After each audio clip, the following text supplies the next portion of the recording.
All right, I think I'm ready this time. Are you ready? Yeah, everybody's ready. You ready? Yep. Where are we looking? Are we looking somewhere? You're going to look at this right here. We got this fire extinguisher here today because when you put two redheads in a room, that's kind of dangerous. So we got to make sure if we have to put any fires out here. So, all right. So tell me about yourself. You're Stel Bailey. Yes. Is that how you pronounce your name? Stel Bailey. Yes. So tell me about yourself. You're Stel Bailey, the infamous or famous, whatever you want to call it. I don't think I would call it either one. I would just say fiery. Just fiery, bold and fiery and courageous, and I don't care what people think about me. So all right, that's me. And I started off this advocacy as a cancer survivor. Oh my gosh. So I beat cancer with my whole family. Found out that our water was poisoned, and then it led me into constitutional right issues because the government didn't want me to talk about the water. So is your official statement that it's easier to beat cancer than the government? Yes, that is my official statement. Much what easier. A mess. And so today we're going to talk about something fun because both you and I have gone through the gamut of dealing with government. You down in Titusville, is that where your region is? Yeah, Brevard County, North Brevard. And me up here in Volusia. And I try to expand out a little bit more because there's so many people that are going through the same thing. They're getting excessive charges for public records requests. They're getting raked over the coals, or the police showing up their house after they start digging into stuff. So today we're going to talk about public records and how to beat them at their game. I think that's a good idea, right? I think it is too. Well, first off, what's your highest bill that you've got? I want to see if I can beat you with the highest bill that you've got. Now, I have an unfair advantage because I know what mine is. I think around $7,000. $7,000. Yeah, I had one for $74,000. I simply asked for a PST file for an email. I don't know if you know what that is or yes. not. Okay. That's what it was. And they said, oh, yeah, $74,000. It was a troll. I knew what was going to happen. And that gave me a baseline of how big the PST file was. And I could kind of get how many emails this city had total. What was yours for? It was for body cam footage. And they use all of these excuses, of course. I think what people need to learn about is, first and foremost, they need to learn the public records laws. Yeah. And really understand them and your rights when it comes to the public records laws. Absolutely. Because if you don't know what you're doing, you have no idea if they're using tactics like these exorbitant fees, yep. or if they're using stalling tactics to prolong or even when you make a record request, normally they acknowledge it. Sometimes they'll acknowledge it and change the scope of your request in the acknowledgement. So that right there just makes it nearly impossible for you to come back and have a lawsuit against them, because they're like, wait a second, this is what I asked you for, but this is what you're giving me. And then you get it, you pay for it. You're like, I didn't ask for any of this stuff, right. or I asked for more of this stuff. So, and I get that a lot. One of the biggest problems that I have with public records is the stalling. And it's the automatic request, and we'll try to go this succinctly. When you submit a public records request, you have to get an automatic reply from them that says, hey, we've received your request, and acknowledge it. But did you know the Florida statute's 119.12? You know what that one is? All right, that statute, I know my numbers are annoying, but that statute, once you send a public records request out, you should immediately send this one out, and it's the 5-day pre-suit notice. Okay. So what that does is it under that 112, you have to identify the records sought, and then you have to send it to them before that you can actually make a lawsuit. But once you send that first one, you send the pre-suit notice. It's not really saying I'm going to sue you if you don't get it, but the 112 statute essentially reads in there, we'll put on the screen, that you must send this out in order to do a lawsuit, because you have to send it to the custodian of records. So if you don't do that, then as soon as you file a lawsuit, then they dismiss it right away and you're done. Yeah, you have to do that pre-suit notice. So typically when I do a public record request, I will say I will state the statute in my record request initially, and then they typically acknowledge it the same day. They'll say, we acknowledge this public records. And if they don't, then I go back to the drawing board and I'll request it, or say, did you get my request? But I haven't had an issue with that part so far. Yeah, and in that example of there, you don't have those issues. But yeah, if you don't have those issues, then you don't need to worry about it. But a good practice from what I've learned from my attorneys is just fire this off. Mm-hmm. Do it about an hour later. Mm-hmm. All you do is say, hey, this is the requirements on 112 Florida statutes, that these are the identity of the records that I'm sought, and you just basically copy and paste your original request and stick it right in there. And then you don't have to worry about it later on when they start screwing with you. Either your 112 is satisfied, but then where do they mess with you at? Like, you've got to have some issue. Well, my issue isn't even with the cities. So I've actually made public record requests throughout all 67 counties of Florida for our nonprofit and other work outside the scope of what I'm doing in North Brevard. Oh, yeah. And I haven't run into the issues that I do with Titusville Police Department. It seems like the police departments are much more prone to doing the stall tactics because it seems like they're hiding more things than, say, City Hall might be. And it's always... That's when I know I'm onto something, is when they start playing these games. Yes. And that's when it's like a dog with a bone, right?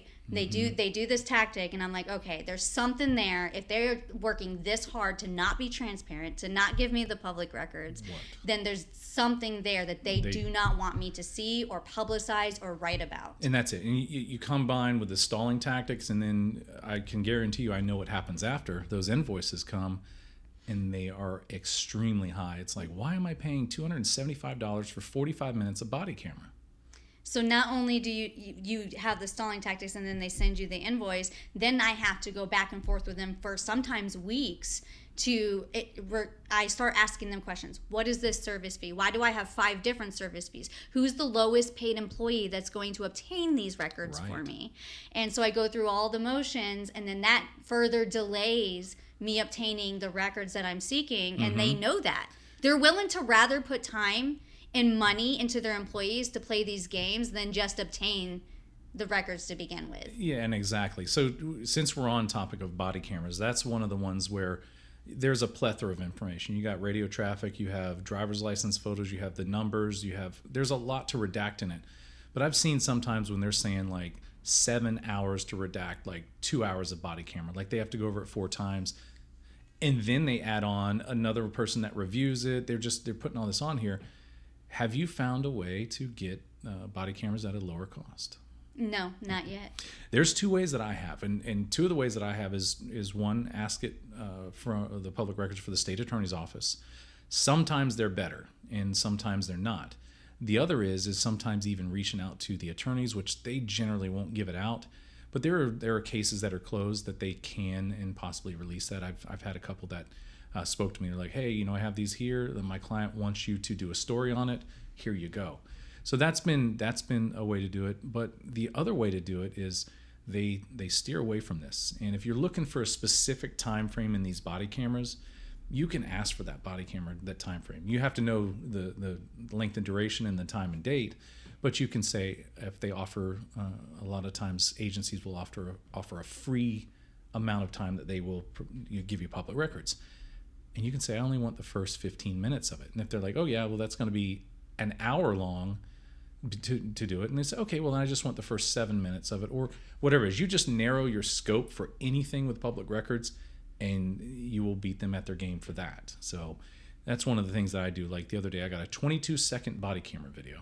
It was great. Showed the arrest of a police officer that was arrested here for fleeing and eluding, and it was all good. I got it. So how frustrated do they get that you get the recording even in 22 seconds? I think, well, the agency that did that, and we'll talk about what they redacted on the body camera, they were arguing with me about it. They were saying like, oh yeah, it's an active investigation at first. But I said to him, okay, great. And then exempt it for that and say you can't give it. I'll wait till it's free and clear. But this one became a matter of public interest because Ormond Beach police officers arrested a Flagler deputy for like doing 88 miles an hour, and he was fleeing from their alleging.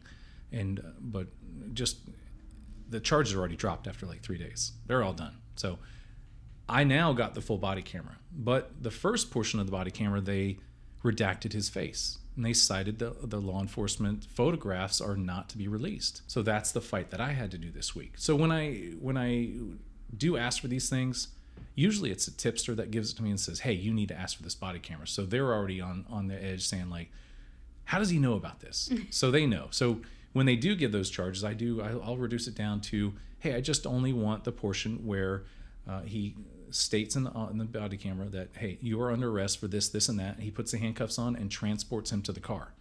The rest of the stuff is the cops talking about stuff and be like, hey, man, damn, we got to get this guy. We got to arrest this guy.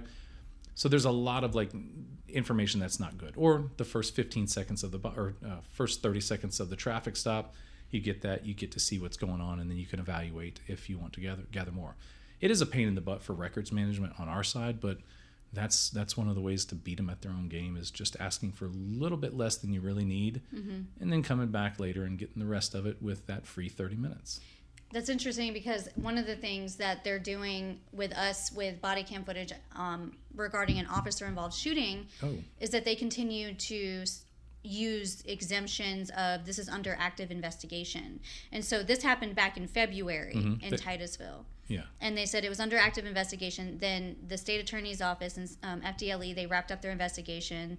They exonerated the officer involved. But now the city continues to say, we're still working on an internal investigation going over if he violated any policies. Sure. And that's how they're keeping the exemption on it. So what we did is we bypassed them and put in record requests to the state attorneys and FDLE. And now we finally hired an attorney to help us navigate the rest of it. Yeah, so that's a great thing. In public records, there's a lawsuit right now in DeLand, and I've asserted this all the time. When you do have records, you have the records that are there for the public, and then when an investigation starts, like an internal one, under the 112 statutes, that's what the Bill of Rights is. They are cops are afforded more rights. Like if they got in a shooting, like your example here, they don't have to answer any questions for like 48 or 72 hours when they're in a shooting. It's part of their Bill of Rights.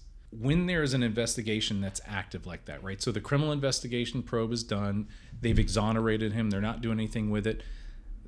During that time, they can toll the investigation and hold on to it and don't have to do anything to it. But as soon as they start it, they only have 180 days. That's the max that they can do on investigation. So if you're past 180 days after the clearing and the exoneration of that officer and the date of the investigation, only 180 days. And they can't hold it any further than that. And if there's no activity in it, I'm trying to remember the statute. If there's no activity, I think within 45 days, it might be 45 days, then the record becomes a public record. It's in that 112 statute. All right, that's I'll take a double look at that. Yeah, we'll put it up here on the screen too, because you can see it. Because that's important, because they were trying years ago to say that officers involved in a shooting are victims of marcy law. They were trying to do all this stuff to protect these officers to not be transparent. So we have to fight through it, and it's crappy. I don't like it. Don't you think they could come up with a better system with the way that technology is nowadays for these public records, and they just choose not to? Absolutely, they choose not to, because if you ever go to the clerk site, you request a charging affidavit, what happens? Pulls up, it auto redacts it, and it's over. You can upload a body camera to Axon AI, and it will write a report for you. It will do everything. They don't need to touch it. I mean, to review it, yes, but redact all faces. And there's some times that I won't even complain if a face is redacted, because I'm like, I don't care. I just want the meat and potatoes. Right. So that should be something that these agencies should do, is say, hey, are you okay if we just do auto redact on everything, keep the faces out, that way we don't have to do any, sure, yeah, that's fine. Or no, and then you pay the redactions for this. They would actually save money that way. Oh my gosh, yeah, and their workload would be good. Get it done, and those people that are doing this can go back to sitting around talking in their circles, and they don't have to do these public records. But it's the transparency issue. They don't want to be transparent, especially if they're a tyrannical government and they're hiding things that they're not supposed to be doing. Oh my gosh, Titusville, that starts with a T, so does the tyrant, because that's what. I met that chief a while ago, and he thought he was sly and said, oh, I know you work for South Daytona. And we were out at an open carry event in whatever park that is by the bridge. And he's like, oh, yeah, I know who you are. And I'm like, I don't care if you know who I am. You guys are still turds. They really are. And there's a lieutenant there. That when I started doing records, they were doing the same thing that they're doing to you. But are you aware of the Florida Clerk's Handbook? Do you know what that is? Mm-mm. Oh, you don't know? Tell us all what that is. Oh, my gosh. I'm learning from you today. You're going to have their kryptonite. And the Florida Clerk's Handbook is like, and if you're religious, and I'm using this term, I'm sorry, but it is the Bible for public records. Everything is in there. Every single thing you can imagine. If I pull it up on the screen right now and you ask me a question, I punch in minimal keywords, you can find it. Right now, one of the keywords that I punched in was metadata and data. Orange City Police Department is trying to hide audit trails. Do you know what those are? Yes. Okay, we're good. Okay. I like that. Okay. and so for the people that don't know what those are, audit trails are the metadata for every device that Axon has. It's their docs. You can get it for the doc. You can get it for the tasers. You can get it for the the the Axon 1s, the Axon 2, 3, 4, and I think they're on 4 now. Every single thing that thing does, plug it in, creates a record. Put on the dock, creates a record. Get close to the Wi-Fi node, creates a record of uploads. It auto does everything. Mute, record. Pause, record. So if you find a body camera that you don't think is legit, you're like, wait a second, I didn't see him touch his chest, and it's muted now. Axon Audit Trail will tell you the date and time stamp that's up there, and you can find out if they turned it on or didn't turn it on.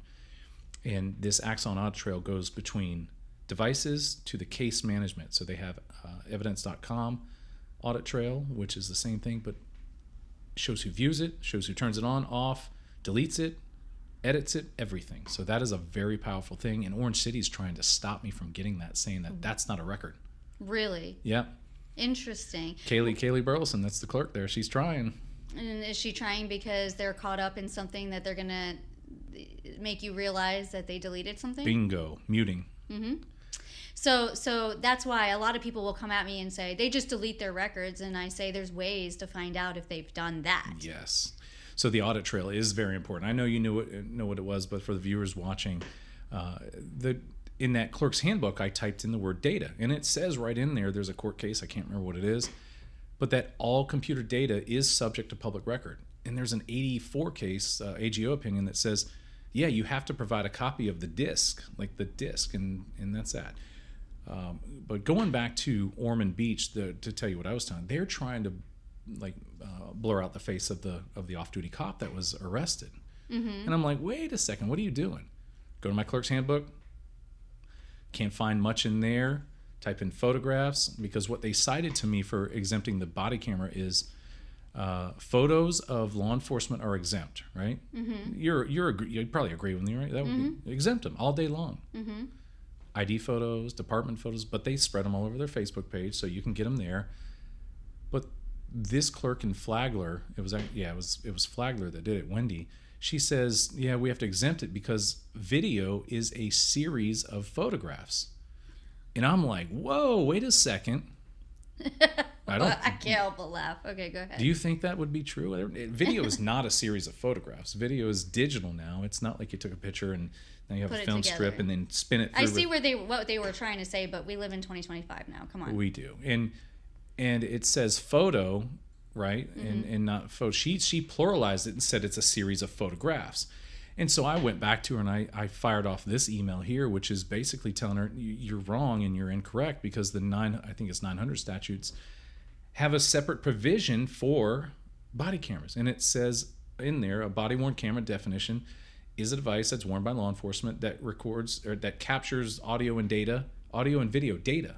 It doesn't say anything about photographs. In the Florida statutes, there's nothing about the word series of photographs. So they made up a lot of stuff there to try and do it. I sent it over to one of the attorneys and they're like, yeah, this is a great letter. Send it, and then boom. And she says, we'll get back to you with a cost. And I even confirmed it with the state attorney, because when I went there and got it, I was like, why is this blurred? So I went to the state attorney and I said, why are they're blurring the faces on this one? She's like, they can't do that. That's how you can beat them with that. But it is a fight. It's what they're going to try to do. But in addition to law enforcement data that can be redacted, they redacted his address. And in the statute under 119.0714F, I think it is, or somewhere, they have to fill out a notarized form to have their information redacted. Interesting, because they don't have their address. They are able to hide their addresses in other ways. They use usually the police station as their address. Yeah, so if Titusville officer and you want their address, I mean, Google search is going to be the easiest way. But if it's Titusville and it's a Titusville officer and they don't have to fill that form out, it's a non-employing agency. So like Ormond Beach redacted his address, and I sent back and said, hey, he doesn't send me his redacted form. Or his form that's notarized that allows him to tell you that he wants his information redacted. So they have to do that. So do you think, because of who you are, and you're pretty known as an advocate here, do you think that they pinpoint you and mess with you intentionally? Like, are you flagged in their system? I'm flagged in the system, but I think that they know that I'll sit there and fight and give them, just like you do down there, just give them a week-long headache from asking questions about this. What is it? 119.071 sub F. I need with particularities why you're redacting these records. So yeah, they know, but a lot of them don't mess with me. Yeah. Yeah, I hope not. Anyway, I get what I want. Yeah. I mean, I eventually end up getting, so I got this tape of Chief John Lau, which is the chief of Titusville, where he was meddling in the 2024 election. He had sat down like this, and it was probably the first time in I don't know how long his career, since the 90s, that he had to sit down in front of a camera, and he was trashing one of the candidates throughout this whole thing. In uniform? Yes. And at the end of the video, and he did like multiple takes of this. They sat here and they recorded it, then they stopped it, re-recorded it, stopped it, and they did this script over and over. And at the end of the video, he says, "Vote smart, Titusville," and then he says, "That's why you need to vote this way," or vote, and he said it different ways in each video, but he told people how to vote. Well, he ended up clipping that part out, but he publicized the video outside of that, and then it got taken down within 48 hours. Wow. Because we came forward about like election laws? The election laws, and so they had to take it down, but the damage was done. A week after he put that video up, they arrested the candidate that he was trashing. Oh my gosh. For stealing 2 signs. They have evidence of it? They do not have evidence of it. They don't. The one person in her election campaign, I guess, admitted that he did put it in his truck, but there was no disclaimer on it. I see. It doesn't have the required codes from the exactly. Yeah. So the city should have taken it likely, but yeah, someone else did, and they arrested him for it. And because they blamed her, because it was all a sabotage. It was a political sabotage. Yeah. And if it was the other way around, since it's the police chief's buddy that he's saying, "Hey, vote for this one," they wouldn't have done it. They would have said, "This is a civil matter." But how did you get all those different takes? I requested them, and well, here's the thing. Just like you, we have insiders. We do even have police officers that are good police officers that will talk to us and tell us everything that's going on. And so we already knew that they existed. We already had copies of them existing. Wow. So we wanted to see what else they would give us on top of what we had. Just a real quick disclaimer right here. If you are a source and you come to us, any one of us, you will be protected. We have Florida Shield that protects us. We make a living doing this. And if your agency or department has anything to say to you like, "Oh yeah, Mark or Stel told you that they were talking to you," that will not be true. They'd have to get a court order and a subpoena to be able to get the information. So that's it. That's my disclaimer for that. That's good. Yeah, so your insiders gave that, Yep. which is amazing, because that's what we rely on. They're the whistleblowers that probably got into this job to do something good, and now they're backed into a corner from a tyrannical agency that's like, "Do it this way or you're not going to have a job." Yeah, there are some really, really good officers with that agency, and I really feel for them more than anything because of the tyrannical behavior that's happening, and they want him gone too, Chief Lau. They see what he's done. He's eroded trust in the community. He's allowed some of his higher up commanders to do things that, like the phone call, the February 14th phone call, no accountability. They cover for each other, and the other officers are just fed up with it. Is that phone call is where the captain or whatever threatened someone to take their Facebook post down? He said, "You have 15 minutes now. You have 10 minutes now. Now you've what do you say? Stirred the bee's nest or something." And they say that wasn't a threat, and they commended him for taking action, because they said that those people threatened an officer, and those people on the phone call never threatened an officer. And so we'll be doing a story on that one pretty soon, because I know I have all the details of it. So yeah, you've got the same troubles I have up here. Yours sound like they're a little bit more. So body cameras, documents. What else have you had trouble with, like when you're doing this? Most recently, it's been about 26 days. I've been asking for emails between that commander and a public information officer who was caught intoxicated on the job, and she's supposed to be on leave. And so I requested it for the 2 weeks that she was on leave between her and him, and they still have not given me over the emails. What was the date range? Was it a long date range? No, it was 2 weeks. Just between 2 very narrow scoped emails. And that's one of the best you found. That's the best way to do it. Yes, is just right to you. Not all emails, because then now technically they're not supposed to put CGIS or any kind of confidential information in these emails. They do, so then they play like, "Oh, we have to look at it and redact it." But yeah, what you did there is perfect. And I find one of the things that I do when I do the request is when I have a source give it to me, or if I know the exact wording, I'll put it in quotes, "this search parameter," because IT can go in Outlook, whatever their Outlook exchange is, punch those keywords in. You can call them on the phone and say, hey, I'm looking for this email.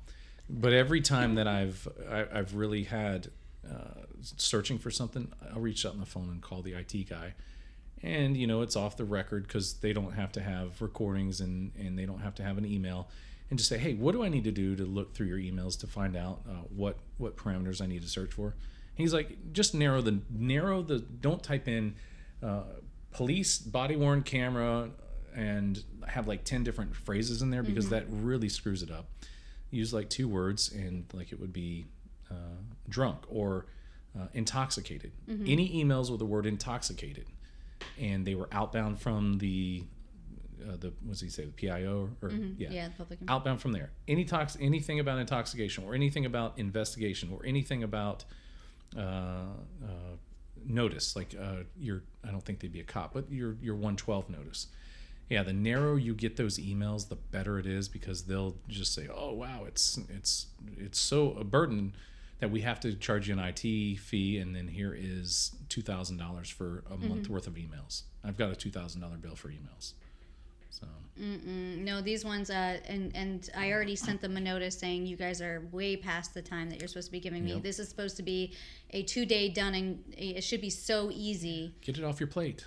Yeah, so they're prolonging it because they're prolonging the inevitable. They do not want this information out to the public. Right. Yeah, and the only way to combat that is to have those sources that know that information, that will tell you the keywords, tell you that. And if it's not there, DeLand is you have to ask them for their policy and procedure, because then you'll learn the terminology in there. Policy and procedure should be online, but they don't have it on there. You can get it for free. But DeLand, one of the things about like what you're talking about investigation here, DeLand calls them a internal inquiry investigation or internal inquiry. There's some word that they use instead of internal affairs investigation. They're getting away from that to keep us away from it. And they called it something, I'm telling you, like internal resource inquiry or something like that. I haven't had them do that yet. Yeah, so you'll ask for an IA. They'll give you one, but it's like all IAs from January to December. And they'll tell you, here they are, this is them. The charge is $500. But it stops like in the middle of July. And we're like, why is there no IAs in July from July to December?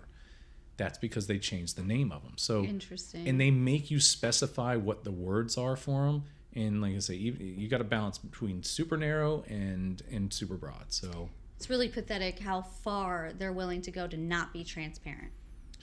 You know why? Because when government has to protect itself and government is called out for the bad stuff that they do, it's not an effective government. So it's all protecting themselves. It's protecting the government. It's like an animal that's injured that is getting bit at and they're biting back, and that's what they're doing. That's a great way to put it. I think that's something that everyone will be able to understand. Internal affairs investigations are really funny, right? Maybe you know this or not, but when you get an internal affairs investigation, say on a problematic officer, they're usually required to put all their discipline history in there and say that you were disciplined for this, this, and this at the end. Here's your final result of that IA. Have you got those where you see that? Yeah. So that's a cheat way to get an officer's, at least his discipline. It's not his complaints, but his discipline. Is you ask for one closed IA that was exonerated, or that was, I think the exonerations have it in there. But if it doesn't, then you ask for the ones where it was sustained and they levy the punishment for it or the discipline. Then you'll see all of their discipline, and it's a cheap way to get it. You ask for the summaries. Have you done that? Yeah, just the summaries. So what else have you done with IAs to get them where you don't have to pay an arm and a leg? Well, I mean, the only place I've had an issue is Titusville Police Department. The city of Cocoa, though, I asked for it and I was stunned. They gave it to me within 24 hours. They gave me a thick everything on this officer, and he was involved in a shooting in February, but no problem. So they just proved that government can do it if they wanted to. Yeah, if they want. If they wanted to. So they were able to give me the summaries, everything. I learned that he had almost spent, he compensated a fake money. And then him and his girl went to go spend it at like McDonald's. Wait a second. So this is the corruption that ran through this one. He was in a shooting, but also... Listen, not only was he in a shooting in Titusville, you have to hear this one.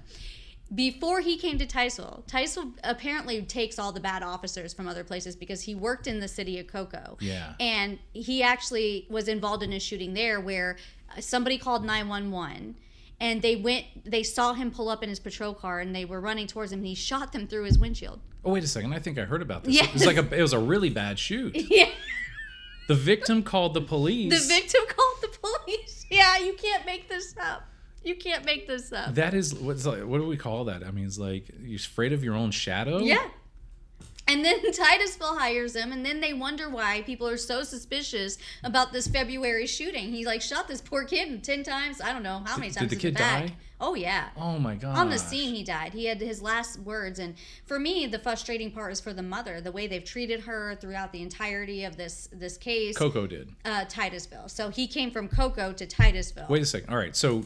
Yeah, it's a lot. So this is where all of your record troubles are coming in. The most, the expensive records requests. Titusville. So he was in Cocoa, didn't have the shooting there, but Cocoa is where he shot somebody through the windshield. Oh my! And he shot someone in Titusville too. Then he came to Titusville and then shot that kid and killed him. We want all the records, and we want them for transparency and without any fees as a matter of public interest. Right. Release it, Lau. He won't. See, we're being told that he's leaving in February.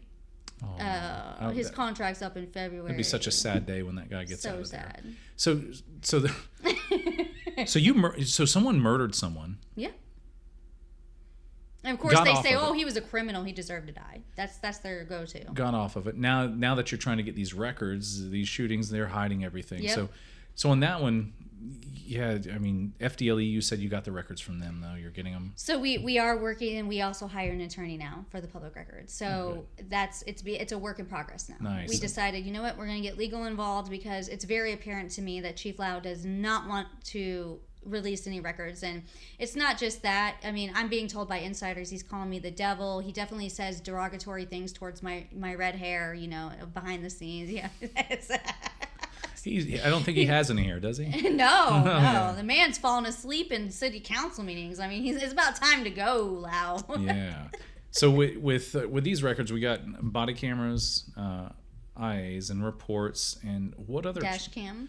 Oh yeah, that kind of falls under the body cameras. Yeah. So same thing, except for they got the radio traffic going in there. We do need the calls because there's a lot of questions surrounding why the police were even there to begin with. There's something really wrong when the chief comes out the first day of the shooting and the story changes over time of what really happened. CYA. Yeah. One of the things that I just recently had some trouble with is text messages on phones. Again, the cops should not have to be able to send CJIS information, but in Orange City, there is the mayor and the councilwoman talking back and forth, and they're also texting, and they say that there's no city business being talked about.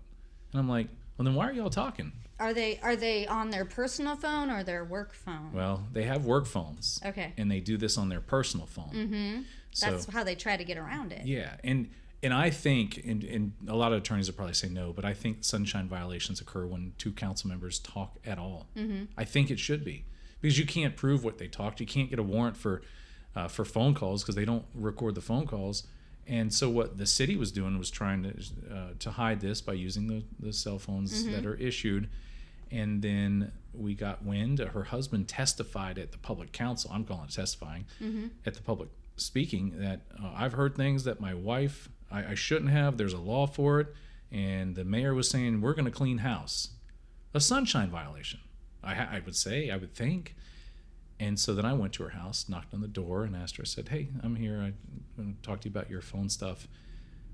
Got her to admit that there was never any text messages, but it was all phone calls. And I'm like, okay, well, I need you to provide those phone call logs to Kaylee, the clerk.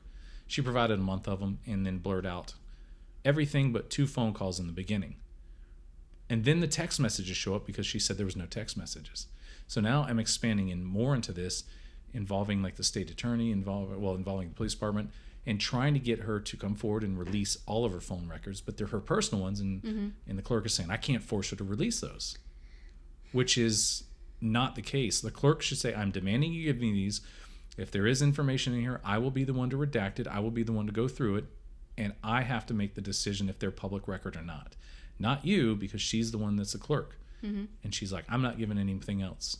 That is a defiant Mm-hmm. act to public records and but she's also saying at the same time, like, there's nothing else. But in the text message, it's literally message, and it says call. And it's not one of the 2 calls that they provided. So at this point, I think it's like a criminal offense because they're intentionally hiding these public records. Wow. Yeah, that's that's Orange City for you.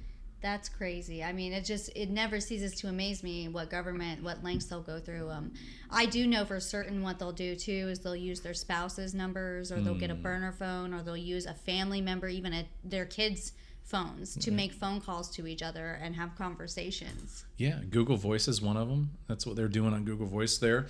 The Port Orange here was using a system. It was an app of a system, and I said, hey, I'd like all the phone calls that you made to me, because they called in this number. I'm like, hey, is this your number? Yeah, this is my number. And when I asked the clerk, hey, I want all the phone calls that you made to my personal cell phone in the city, they're like, no record found. I'm like, no, I have them all. And then they discovered that they were using an app to do this, and they were failing to comply with archiving and the text archiving and retention. So it turned some heads, and they got in a little trouble for it. But there's lawsuits about non-archiving their text messages. So have you come across those? Mm-mm. No, I haven't, but I haven't really pushed too hard. I mean, the few texts, I'll see like an official up there texting, and then I'll say the exact time, and I'll even send a screenshot or a snippet of the video showing them texting. Yeah. I want those texts, and I haven't had an issue they yet. give them to you. Yeah. So and just like you're saying, in Orange City, I was walking in there, and I was like, hey, as a city manager here, and I saw the woman with her hand doing this on her phone. And I reached, it's one of my most shortest, but I think it's like 12 million views on it. Reached my phone up where I can't go any further than glass, put it up there, and I zoomed in, and it said, the auditors are here. So I pulled it back and asked for a record, and she's like, I wasn't texting anybody. And I caught her in the lie. And like you're doing there, seeing them texting, but I catch them in a lie. They finally produced the text messages. South Daytona did the same thing, and we had that issue. But they should be archived.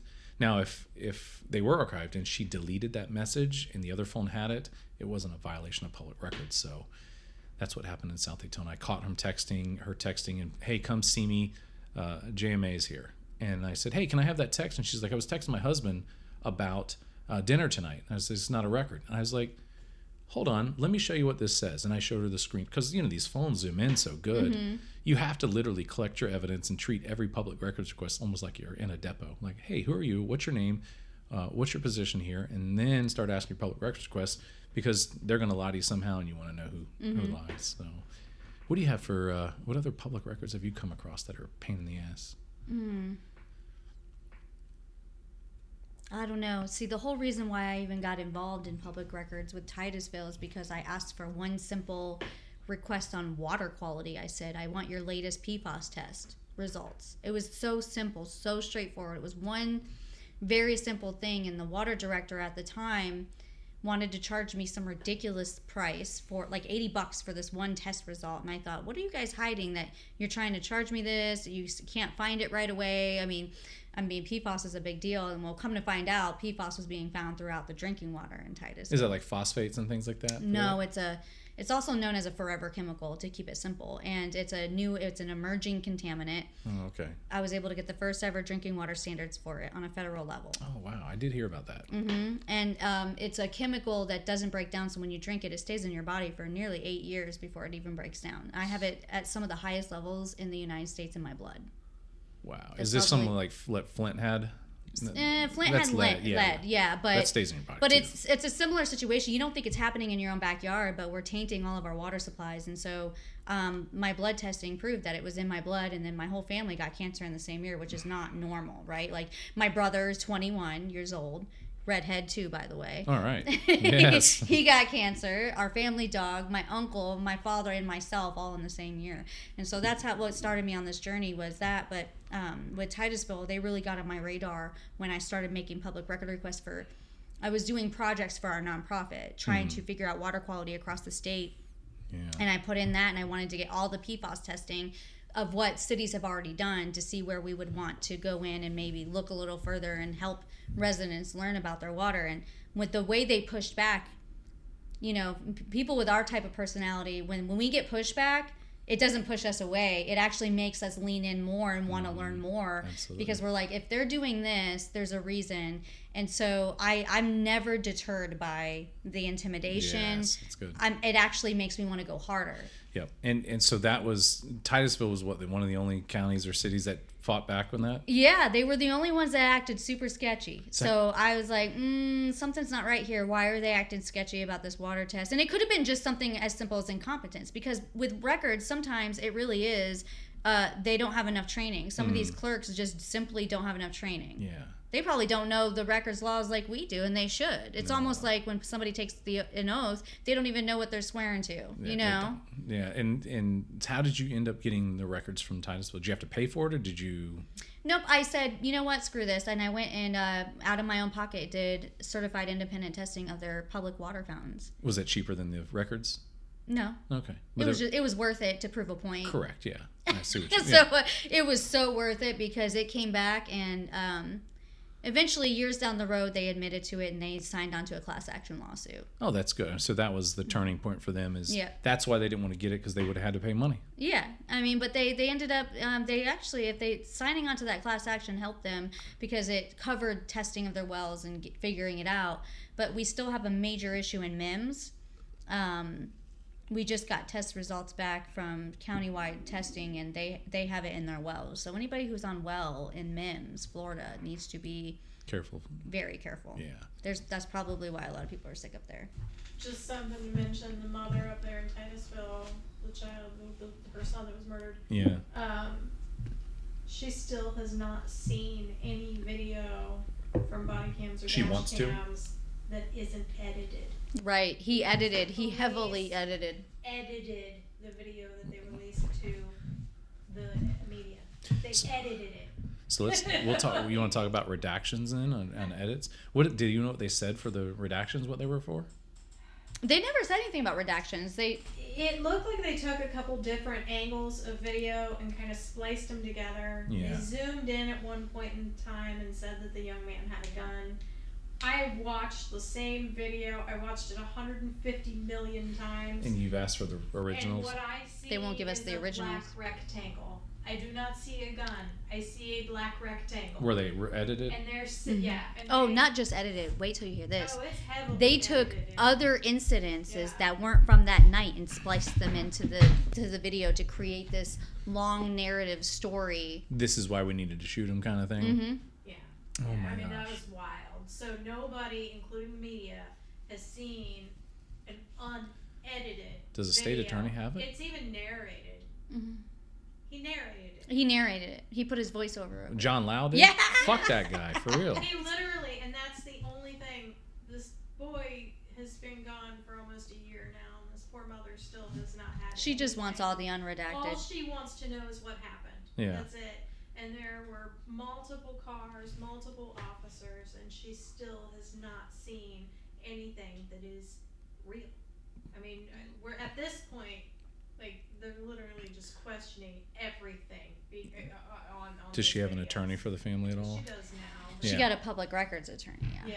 Yeah. Okay, yeah, that's... I mean, because they said he had a gun, it made it really, really hard. Right. But, I mean, with that snippet of video, to me, I'm sorry, it just doesn't look clear. Yeah. It doesn't look Well, clear. when you have to heavily narrate a video like that and you go to those extreme lengths to create a narrative and put in all these other spliced videos that aren't even from that night, I think that speaks volumes. But unfortunately... Yeah, it's no different than, like, charging a lot. Right. You're just Well, changing... the community believes it. That's the crazy thing, is the community's like, oh, the case closed, you know? And then when we're trying to tell them, these aren't even the unedited, raw videos. These are like, he just pulled video... And the media, Fox 35, Channel 9, Channel 6, you name it, every single one of those reporters reached out to us and they said, we have never seen anything in all the years that we've been doing this like this. Yeah.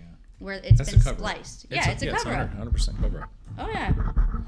It is. So let's talk about redactions. We'll do that. And I've never had hardly any issues with redactions, but I've seen where attorneys have held up papers and it's all blacked out. yeah. Have you? So with redactions, yes, I get them all the time. Like this charging affidavit we see here. This is the cop that was arrested. his address is redacted out, there's social security numbers, there's things like that. But you can ask them what each one of those redactions are, and their software will put the statute on there. And if you're not sure what the statute is, then you can go back around and ask them. It was the 119.0711F is with particularities. I want to know why you came to the conclusion of these records were redactable. And they have to write it in writing, and they can't just give you the statute again. They're supposed to tell you, well, this is a driver's license number, and it is protected under the USC whatever, you know. And so when it comes to redactions, you can really make them tell you what they are. The biggest thing that I've come with redactions is when I go to the clerk site, and you can do this yourself. All the clerks usually have the charging affidavits on there. Get it from the agency and then verify it on the clerk site, because you'll find that they redacted something here that isn't over here, and then you can call them out on it and say this is a violation because the clerk didn't redact it, and there's no, and it might be like a blue car and then was driving in a blue car with Florida tag, and you start to compare these and you're like, why are they redacting blue car? And that's a way to catch them on violations. But if you don't do that double checking, then they'll get away with everything. And so that's it. But body cameras the biggest one that I find redactions in, where I'm like, why did they redact that? Like muting it? Muting it, and what they should do is when they mute it, put the statute for what they're muting. And but if they're in their car, and most people will probably not know this, but when they're in their car, their radio's going for other different things. So there might be a driver's license number, there might be a social security number, or anything in there. So but they'll do that, and they know they can play the game. If they got a couple in here, then they'll just mute it over here when the guy's at the window saying like, yeah, let's stuff this guy, I can probably write a good report on it. And they'll mute it, basically. Wow. You know what I mean? I've caught that where they're like, where one muted his mic, the other one muted his mic, and then they walk up and say, are you on? A third person comes up, and you hear it in earshot what that circle's talking about, and he walks up to the circle and doesn't realize that the mic's on until it goes boop, boop, and then they're like, are you on? And that's what they do. You haven't caught that yet? No, I did get, this one, Gerard Brothers, I interviewed him, and they admitted, we gave him a bullshit reason to identify himself in one of the body cam footage. Yeah. So force them to ID because it probably wasn't a legal stop. Right. Yeah. So the muting is one of those, but in body cameras, they'll do tags sometimes. You have crash reports that they redact people off of, but media can get crash reports under the 60 days, if I'm remembering correctly. But they'll tell you can't get this, you're not allowed to, but they'll blur out tags. And that one is kind of a decent one because ambulance chasers, and they don't want the ambulance chasers to get the tag, get the name, and then these ticket clinics. And I like that one, but at the same time, I don't, because it's like, who cares anyway? There's no database for us to search. So it works like that. We got Flock now, so I mean. Yeah, let's talk about Flock then. Let's talk about Flock. I'm not a fan. Okay, you can get public records from those as well. Yes, and we're planning to do a project. We're putting together a project. We want to do something called Flock the Cops in Titusville, where we're going to follow every time they go to Dunkin' Donuts or go out to eat, and then collect the data and put it together in a really beautiful package where we're like, so-and-so, officer so-and-so went to Dunkin' Donuts X amount of times this month. Or.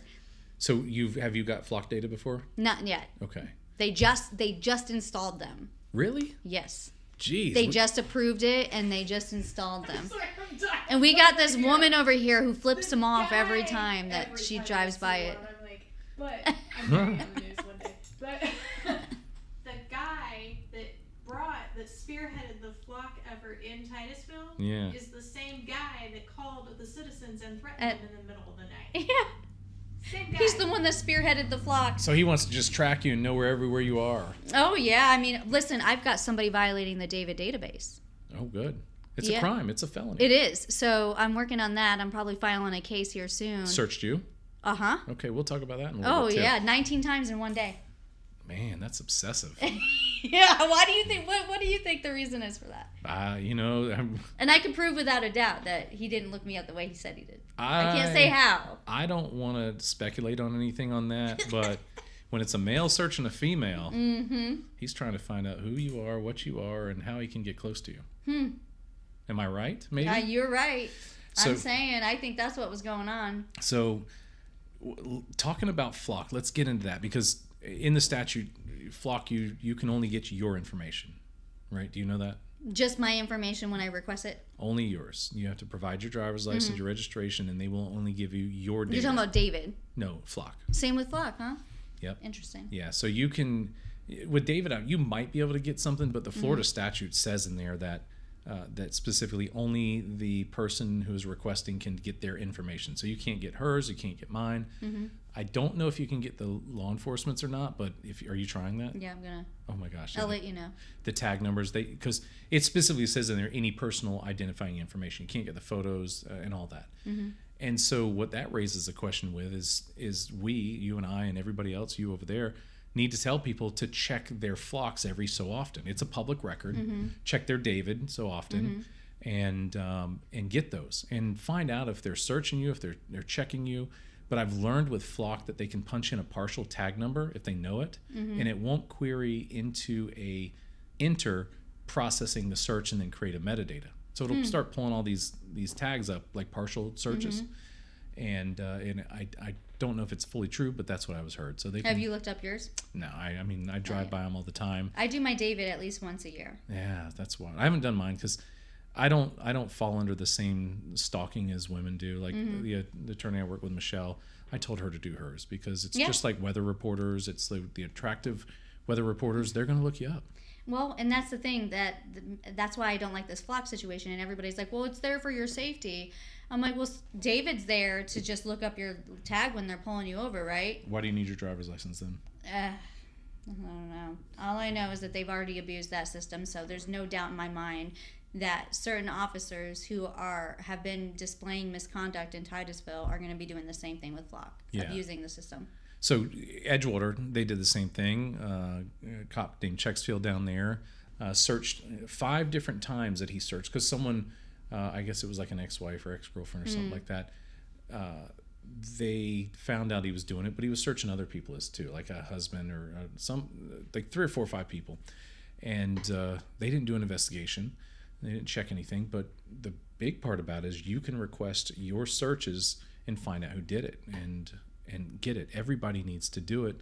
You can email the department, give them your driver's license and your registration, say, hey, who's looked me up in David? But do you know what the emergency contact is? You don't know. Oh my gosh. Emergency contact. Yes. I usually go through Florida Highway Patrol when I do my David. Well, David, in David, there's a section in there that is for the contacting the emergency contact to find out. Because when you go to the driver's license bureau, you sign a form and say, hey, who do you want your emergency contact to be? That is one of the secure portions of David that says once you click it, it says what is the following reason for your accessing this. Show up on your David? No, you have to click into a secondary box, and there's a secondary request for that. Who has accessed my emergency contact? So you have to request that to the same people you request your David. Yep, and that's it. And every agency is supposed to do a David audit, and every agency is supposed to do a flock audit too.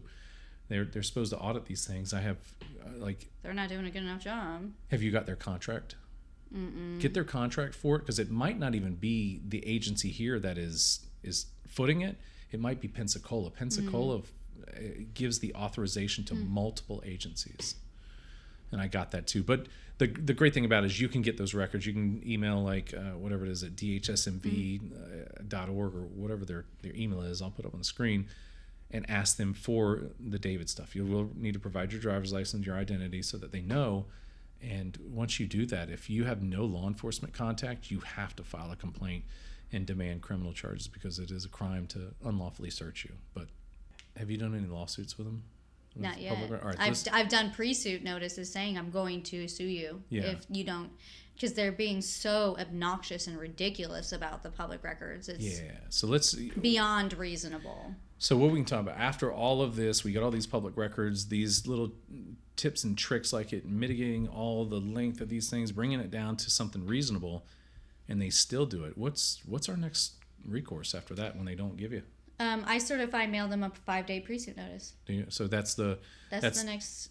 And you got to be serious about. I mean, I'm dead serious. I will go in and file suit or file in court if they do not. But it usually works. That puts them on notice, and I'll work it out with the city attorney, because they don't want to be liable. The city attorney's sole job is to protect the city from liability, Yeah, right? the council and them. Yep. Right. And so the city attorney will get on them and say, what's going on with these records? And then so far, the attorney's been really great with me. Came back to me, said, we'll have them to you in 5 days. I said, that's reasonable. I'll extend my 5-day pre-suit notice to this date. And then I get it by that date. And that's the one. That's not the notice of intent to sue, like for violating your First Amendment rights. That's just the public records. That's just the public records. Yeah, and that's that 112 or 119, 112 or 12, whatever we talked about earlier. And that's the perfect way to do it. But if you're a journalist, and I consider myself an investigative journalist, they say auditor or whatever it is like that. But in Florida, our Constitution says every person can speak sentiments about the government. Right. So we're all reporters. We're all journalists. I mean, journalist is like a writer. So not giving you records that stops your story is also a First Amendment violation. So once you do that pre-suit notice, what do you do after that? I give them the 5 days. They usually, like I said, work it out to me. But if what I do plan to do, I have an attorney that I work with, and I let them know I'm sending this 5-day pre-suit notice, and then I'll have them take it over after that and actually file something in court and take them to court. Yeah, writ of mandamus is usually it. If you complicate your records request so much, like I asked for records here, I want receipt 1, and that's it. Then as soon as I send it, I want receipt 2. If you treat every records request individually, they can't combine them and force you to pay all of them at once and say that. So the best thing to do is break up your records request into like multiple ones. But as soon as they don't provide those, you give them that pre-suit notice, and then I'm like, what do we do next? Yeah, so I think what we covered today really helped out. There should be some, if there are questions in the comments, I encourage it. You can find her link to her YouTube and her Facebook in my descriptions. She's getting that running up by the time that this video is done, so it will all be there. And anything else you want to go over? So much pressure. Oh, there's pressure. No, that's it. Thank you for up. having me on here, and having this conversation is really important, and I hope more people will start getting interested in putting in these public records. I hope you can invite me out when you do some on those scene videos, because I like what you do, and I'm like, man, I wish we had someone like that around here, because this is a one-man thing. We've got 4 police officers, or 3 police officers now total, that kind of work this kind of auditing, and then we have a couple people that are military vets. But it is so, there's so much to do, and there is so much out there, and if you do it right with YouTube and stuff like that, then these records don't really impact you personally. A lot of people bitch at me like, oh, you're just in this for the clicks and views. Hell yes, I'm in it for the clicks and views, because 3 reasons. It promotes it, it gets it out there. 2, it makes the money. And then 3, you're talking about it, and we're all out here understanding what's going on, and clicks and views are what really gets the thing going. So. And that's what scares the powers that be. They don't want a light shined on anything. They want to be in the darkness. They do. They do. And so what we're doing is we're shining a light. I love it. Well, I want to thank you guys for watching. This is Stel Bailey here. Her links are in the description. Amazing person. You ought to see what they do down there in Brevard. I got to go down there more. Maybe see some of these Lao guys. Thanks for watching.